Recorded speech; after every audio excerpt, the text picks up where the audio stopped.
Hello, I'm Gary York, Corrections 1 contributor, and I'm here today with Officer Garland Hively, who I have chosen to help me with our cell search instruction today because he has a history of where he works of being very good at finding contraband throughout the prison. And I wanted to ask him to help me today. Mr. Hively, thank you very much for being with me today and helping me out on this video. Appreciate it. Before Officer Hively starts telling us about his cell search, what I'd like to let everybody know is that searching cells in a prison environment or jail environment is controlling contraband. And if you look at your administrative codes, for example, Florida has the Florida Administrative Code, and it'll talk about cell searches and the importance of controlling contraband in a prison system. Because contraband causes escapes, it causes injuries to our staff members and our officers of the prison, and it also causes injuries and sometimes even death to the inmates among each other. Contraband is a very serious issue that we must control, and controlling contraband is our job. It's one of the most important jobs we have in a prison system, slowing down the contraband coming into the prison. As a prison inspector for many years, conducting drug investigations and contraband investigations from the streets into the prison, we know that we're not going to stop it ever 100%, but we can give it a good fight and slow it down. And Mr. Hively is going to show us how to do a proper cell search. Always remember, prior to doing a cell search, we want to remove the inmate or inmates out of the cell. And we want to place them on the wall with their hands on the wall, and we want to do a pat search. And we want to search them real well to make sure they didn't carry any contraband out of the cell on their body or in their clothing or in their waistbands. If the inmates are not causing any trouble, they can stand against the wall if you have extra staff members to watch them. The one thing you do not want them to do is be able to get back in here and bother you while you're conducting your cell search, because what they're going to do is try to keep your mind busy and keep you off track from your search to keep you away from their contraband. So keep them back from the cell and have other staff watch them. If they are becoming verbally abusive, physically aggressive, or hindering your cell search in any way, they don't have to be here. They can be moved out of the area until we complete our cell search. Well, first things first, you want to do a systematic search of the cells.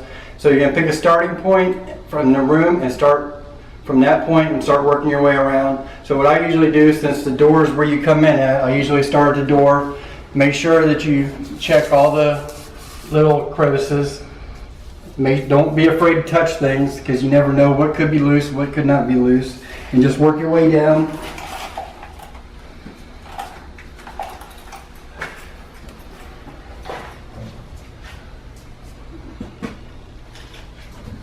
Okay, after you get usually the first spot where you're starting at, you're going to start to the right or start to the left. You don't want to skip over. You don't want to skip over here, skip over there, skip over here, because that's the way you miss things.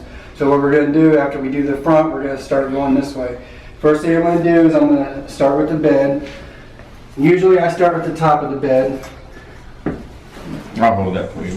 I'm going to go ahead and move the mattress over for a second. We're going to get back to that. First thing you want to do, if you have a flashlight, which is one of your best tools you can have while doing cell searches, start checking behind the bunk, look and see if there's anything loose.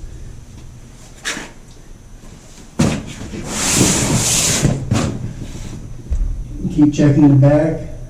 Make sure there's nothing at the very bottom of the bunk. Make sure you check all sides. You're going to use your search mirror, if you have one, to search the bottom of the bunk.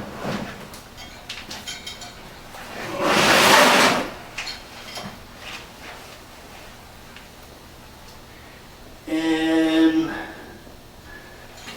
looks like somebody was hiding something under the bunk. Inmates will usually use anything that they can to hold, to put stuff underneath the bunk to hold. Anything could be tape, could be putty from something in the wall, could be a piece of gum that they found, but they're pretty ingenious on what they use to stick stuff And what do we have here? Found a pack of cigarettes? Pack of cigarettes. Pack of Marlboro cigarettes. Okay. We're going to set that to the side because we're not going to throw anything away. Okay, I'm going to go ahead and continue to check the bottom of the bunk, make sure there's nothing else.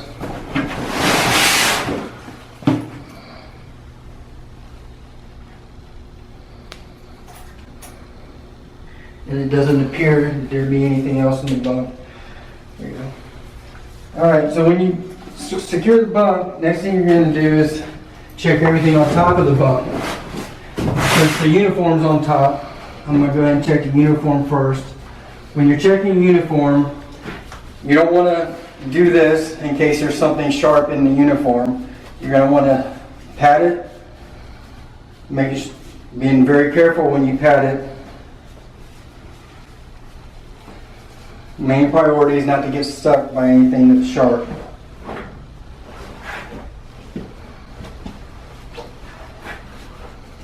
You're going to check the pants. One common hiding place that inmates use on their uniforms is the seams. They'll take the threads out of the seams and they'll put small stuff in there, something that's not easily detectable. Maybe a small lighter, matches, little packs of tobacco. Anything that they can feel that they can hide, they can put inside the waistband of the pants. All right. Next thing that you'll want to check is the mattress. Usually there's more blankets than this. And one common thing is that inmates like to do, they like to tie their blankets and their sheets up around their bunk to make it neat. But one thing that I noticed during my years of doing cell searches is the knots. See, a lot of times that the knots aren't searched when officers are doing cell searches. Well, the knots in the sheets and the blankets are perfect hiding spots for small contraband that's mushy, because a knot is mushy. So make sure you always check the knots and undo any knot that you can on the sheets, because stuff like this could be hidden in the sheets. Now this looks like a green leafy substance, which could be an illegal narcotics, which we would turn in. Well, let me ask you something, Officer Hively. This, if I may, this is a green leafy substance suspected to be marijuana. That's what we would assume it is. We haven't tested it yet. But you know what? It's such a small amount.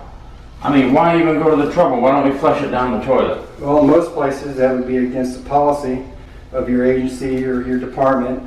You'd want to turn it in to your supervisor, put it in a property evidence bag, and turn it over to whoever's going to be handling the case, because it could be more of a bigger thing. Even though it's only a small amount, it could be something worse that's be going through the facility. So this could be a small amount of a larger amount of marijuana. And you're absolutely right, Officer Hively. I want to touch on one point here. Again, not trying to make fun of anybody, but this happens over and over and over. I was recently told a story by an officer at one prison that he was told that there was going to be some cocaine in an inmate's Bible in his cell. They searched the cell. They did find a white powdery substance. The lieutenant tested the powdery substance for cocaine. It was a small amount, and the lieutenant told the officer to flush it down the toilet. We cannot pin that on anybody. Well, let me tell you something, folks. Number one, you have administrative codes in each state that will tell you how evidence is to be properly disposed of. And a controlled substance, it is not our choice as an officer or supervisor to decide to flush the evidence down the toilet. You also have Florida statutes in our state, 893, which controls substance statute, which will also tell you about how to label and tag and bag your evidence, and it also tells you how to get rid of your evidence when the time comes. And evidence must be court ordered to be destroyed, and that's why it has to be bagged and tagged and made evidence in an evidence bag. Now, as a prison inspector, I have had many cases where we found a very small amount of marijuana or a very, very small amount of cocaine, and we took the one inmate in the cell and charged him with possession, and he decided he would like to make a deal, and he would talk with us, and we would end up catching the source on the outside of the prison that's bringing in the drugs.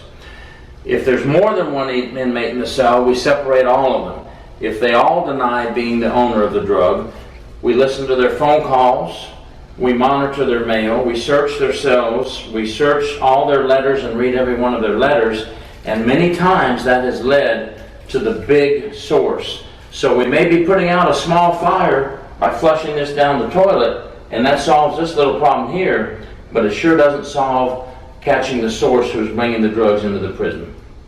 So please, don't flush evidence down the toilet. Thank you.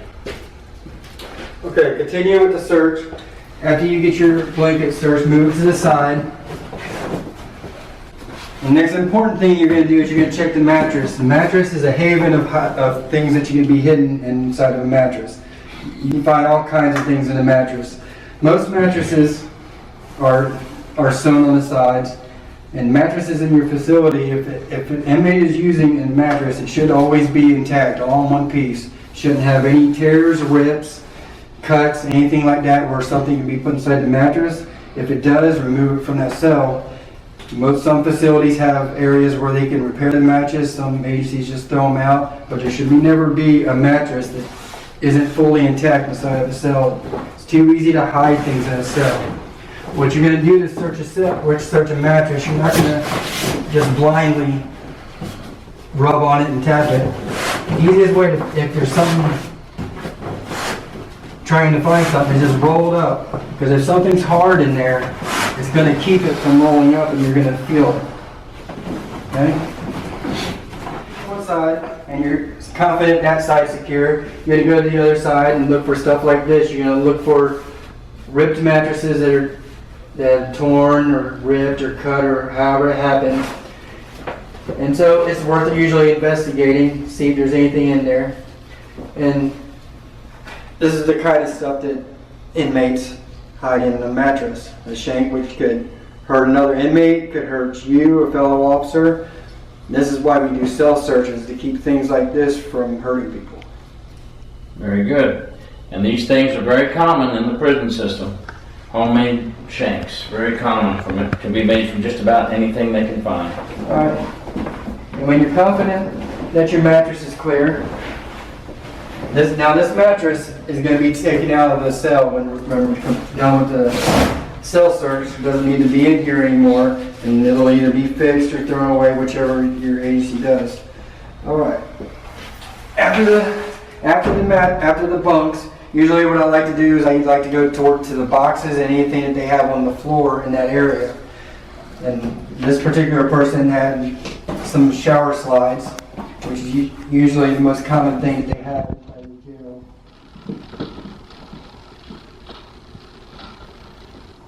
And they do hide stuff in shower slides. Now this may only look like paper, but it's good to look at papers that look like they're being hidden. Usually if it looks like they're being hidden and there's something on them that shouldn't be on them, or something they don't want you to know. And this one looks like it's a bunch of symbols. You can't read it. It's no alphabet. So it'd be something worth to turn over to your department detective to investigate, your gang unit, or anybody else to investigate further to see if there's anything to it. And this happens to be an actual gang letter that was recovered at one of the prisons. This is just a copy of it. But it's very important to place these in evidence and turn it over, as Officer Hively said, to your supervisor, and then get it to your gang sergeant. But also, these are very good information for the prison. Never ever discard these. Make sure these get to the right hands, because this could be a death threat in code against an officer or a prison staff member. It could be a death threat against another inmate, or it may have implications of a gang riot that is about to start on your compound. So anytime you find any type of gang paraphernalia, this is now evidence. Do not destroy it. Okay. And next thing after you check that, you'll check your property boxes. Usually they'll have a plastic or a hard plastic property box. This is just for purposes of today. They're usually a lot fuller of more stuff. Now usually their property boxes will usually be full to the top. Thing is, inmates, they'll put what they want you to find at top. And they think you'll be happy with that and stop going all the way down. Make sure if you're checking their property boxes, you check everything. Just because you find a little bit up top doesn't mean there's not a lot more on the bottom. Okay? On this one, we have a little talcum powder bottle, which is common in a corrections facility. They'll have baby powder, gold bond powder. And if you don't want to make a mess and open all of them, you can use your flashlight and hold against it. The light will shine through and you can see if there's anything in there besides powder. And see a shadow of something in there, which leads me to believe there's something in there, so I'll go ahead and open it up. And it's a plastic baggie of some kind of pills. You'll treat this the same way that you would treat the green leafy substance or marijuana. You put it in a proper evidence bag. If you can, try to have it identified by the nurse on staff there, and turn it in for further investigation. You don't just throw it away. You make sure that you give it to your supervisors and it's properly disposed of or put in evidence. Very good. And at the end of your cell search, you're going to do, in most places, they call them an incident report. And the incident report is going to document everything that Officer Hively did today and how he placed his controlled substances in evidence bags, where they went to, and where the chain of custody is, and where they were secured until a detective or prison inspector can begin their investigation, if need be, if we warrant that an investigation is needed. So the incident report is something that also is great information for the prison, and we have something documented on these inmates or inmate in this cell to watch for further implications. Okay, so we've done the front wall, we've done this wall, and we're going to continue our systematic way around the cell. You're going to check the vents. Don't be afraid to touch things because you never know what's going to move. Just because it looks like it's whole doesn't mean it's whole. So don't worry about not touching things. Touch everything because you never know what will move. All right? Make sure you check under everything. And up here there seems to be a lip underneath the sink, which is a good place where you usually find stuff like that. You usually find lighters or anything like that. All right, when you're confident right there, go ahead and check the vents. Now you want to check the vents because if the vent is loose inside there, they'll put stuff in there and put string outside the vent. And what they'll do is you're not going to notice a little string hanging out, and that's how they pull whatever they want to pull out of there. But looks like these vents are pretty much intact. And then you're going to check around the toilet area. A common place that they hide stuff in the toilet area is up underneath the lip of the toilet right there, because they know you're not going to want to stick your hands up in there. So you check like that, or if you have some kind of something that you don't need anymore, you can use like an old pen to swipe up under there and see if anything falls down. Another thing they do, they'll also put whatever they have, tie it to a string, and put the string outside the toilet too. So that way when they flush, it's still going up into the pipe, but they have a way to yank it out if they need to get it. All right? When you're confident in that area, you're going to go to the last wall. This is obviously a blank wall. There's really no hiding places for anything right here. But after you do that, you can look up. These light fixtures are good areas to hide stuff, especially if you have them with loose nuts. Like this one right here has 4 loose nuts. Now, if they put them all the way back in and you don't notice, they can hide whatever they want up there and you wouldn't know it. And that appears to be the whole search of the cell. And we really appreciate it, You did a very good job in explaining that, and you know, don't take these cell searches for granted. They have to be systematic, as Officer Hively explained, and you can't do it half-heartedly. This is your lifeline here, keeping the contraband controlled in a prison. You have to put 100% effort into your cell searches because you don't know whose life you may be saving by removing these types of contraband from the prison system. So please, we hope that this helped you. It may seem like a simple process, but believe it or not, we have people that miss things in a lot of cell searches, so practice your cell searches, and we appreciate you watching. Officer Hively, great job. Gary York, Corrections 1 contributor, and thank you for listening.